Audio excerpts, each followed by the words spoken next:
Who better to teach than a guy who won 4 Gold Gloves during his day as an active major leaguer? And Kevin Kiermaier, yes, sir, has just been hired by the Blue Jays to do just that. Man, those retirement papers still had wet ink on them, Kevin.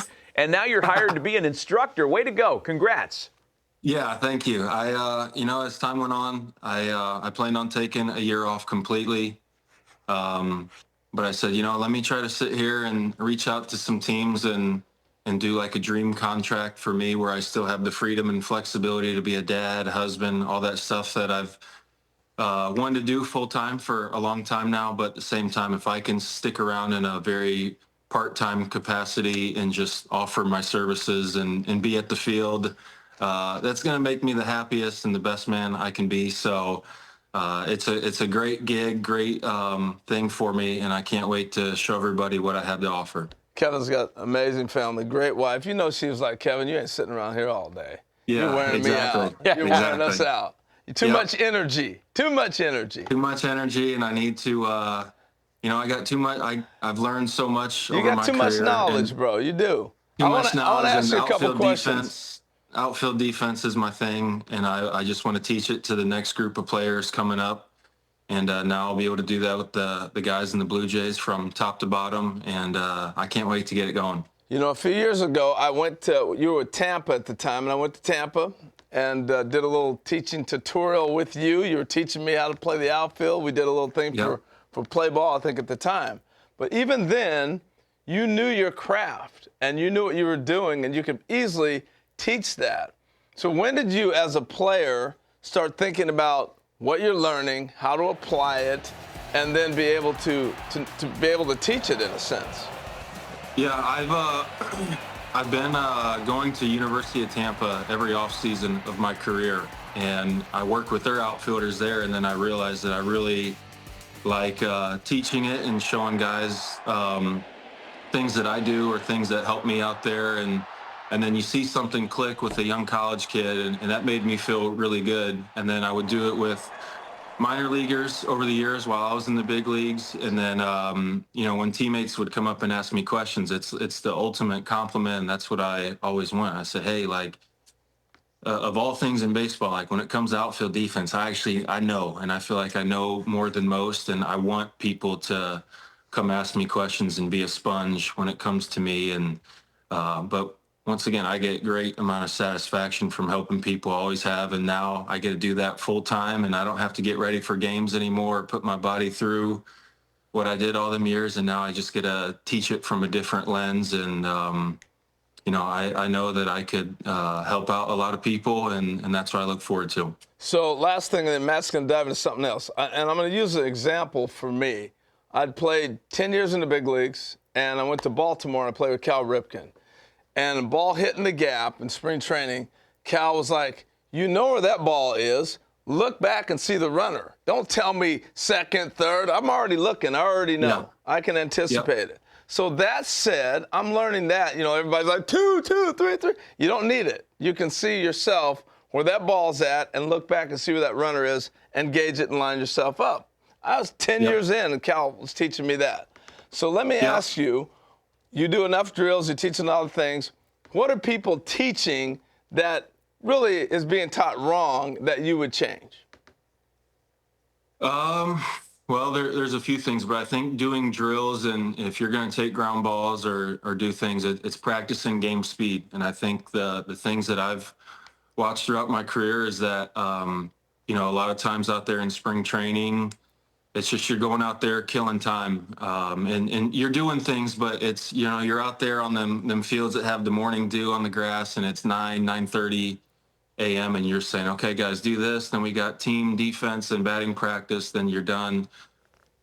I've always practiced game speed, and that's why I feel like I have been different than the rest of the outfielders the last 10 years in a sense. There's a lot of guys who are very good, but for me, like day one of spring training, I want to prove to my teammates what I did all off season. I want to let you guys know I'm ready. I'm not doing anything 50%. I'm doing 100% game speed right now from the get-go now all the way through the season, because then once the game starts, we don't have to adjust anything. It's just, it matters. But I think guys who don't practice that game speed once they have to in the game for the first time, it's like everything speeds up on them. So for me, if you can learn how to go about your drills a certain way and practice at a high speed, then the adjustment is, it doesn't matter. The lights are just on at 7 o'clock. That's the only difference.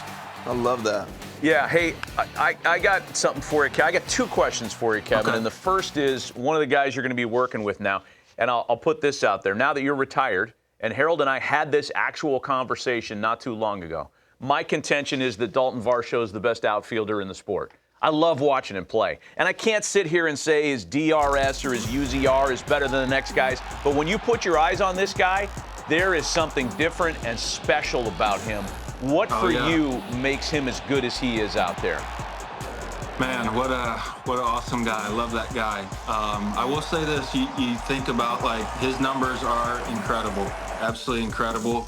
He's not the fastest guy on the field, doesn't have the best arm, but it doesn't matter. When he's on the field, everything plays to an elite level, and his pre-pitch and his desire to make plays is what makes him so good, where you've seen him run into walls and make these great catches. He's so athletic and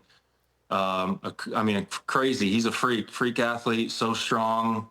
But once again, you don't have to be the most talented guy out there with all the tools, but if you have a brain where you have a lot of desire and motivation to make whatever play you can, great things can happen. That's why he is great. One of the absolute best. I'll put Varsho, Brenton Doyle, and Pete Crow Armstrong. Those are my three favorite guys to watch. They're the best defensive outfielders I see right now. I might be leaving a couple guys out, but center field defense, those are my three favorites, and electric. These guys are fun to watch. Yeah, I love that list. So, as somebody who had to listen to all the quantifications of the game defensively for your whole career, and you just talked about some of the non-quantifiables that make a guy like Varsho great. Which of the numbers is the more relevant when you're talking about trying to categorize defensive stats? Is it UZR? Is it catch probability? Is it DRS? Do you give more credence to one versus the other? No, I always, the metrics always love me, and I wanted them to love me. I know I needed those to stick around the big leagues for as long as I was. But I don't even know how a lot of those stats are computed, honestly. I would always say at the end of the day, if I'm healthy, I'm on the field. Like, everything, the numbers will be there. Everything will take care of themselves. The numbers can be whatever they want. But for me, I knew if I went out there with, the right mindset and tried staying locked in for every pitch, good things were going to happen. I was going to help my team a lot more than I was going to hurt them. And that's my honest answer on that. Once again, defensive metrics, I'll take any metric out there, because defense is being valued now more than ever with how nasty pitching is and how hard it is to score runs nowadays. So I'm preaching these guys, hey, take pride in your defense. This matters, and it can help you stick around the big leagues a lot longer than what you should, I guess. And I'm a perfect example of that. League average hitter my whole career, but was able to play 10 and a half years in the big leagues.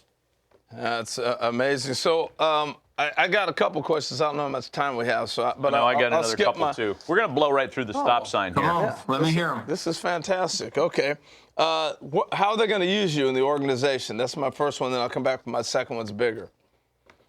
Yeah, just kind of what I was, outfield specialist, outfield whisperer. I just want to kind of bounce around, go where is needed, but definitely do a big bulk in spring training and try to implement whatever I can with throwing program and how we should go about batting practice and this and that. But I told Ross Atkins, I'm like, hey, just whatever you need me for. If you need me to go see a guy in AA in the middle of July or whatever, I'll be ready to go. And everything's floating. I want to have a floating schedule, not a whole lot of agenda. I want to be where it makes sense. And big leagues, minor leagues, all that. I like being a positive reinforcement coach too. I love, just talking to guys and picking their brains and just getting guys' minds off baseball too. So whatever is needed from me, I'll be here. And once again, I just want to prove to the Blue Jays what I can do on so many fronts. And this is all year one for me. So I'm excited.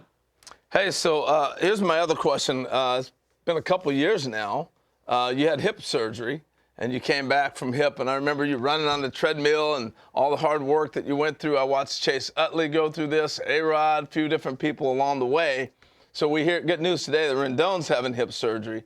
What's he up against? What's the turnaround, and how difficult is it to come back from that? You know, I got my surgery in August of 2022. I don't know what Anthony has off the top of my head. Like, I had a full, complete labrum tear, and I got full repair on that and like removed a bone spur. But I got my surgery August 3rd, and I was like, by December, before Christmas, I was hitting and not moving around great at that time. But by spring training, I was good to go. But they say it's like a 4 or 5 month thing, depending on like what you have going on inside your hip and all that. But I didn't think it was that bad, honestly. The first 4 weeks on crutches were not fun, but after that, I thought it was fairly easy in a sense. And I know my right hip is still messed up, so I know if I have to get this repaired later on down the road, then it won't be anything too crazy. Not fun missing time by any means, but I mean, it's not the worst thing in the world, and I felt much better after I got it taken care of. So I feel like most guys who have hip problems, it's a matter of time, and it has to happen at some point. Hey, Kevin, we talked to Dave Roberts yesterday, and I asked him, tongue in cheek, because I knew he wasn't going to answer it, but I wanted to know what the ring is going to look like. And I'm sure you're a little curious too, having ended the season with the Dodgers last year. This is the question, though.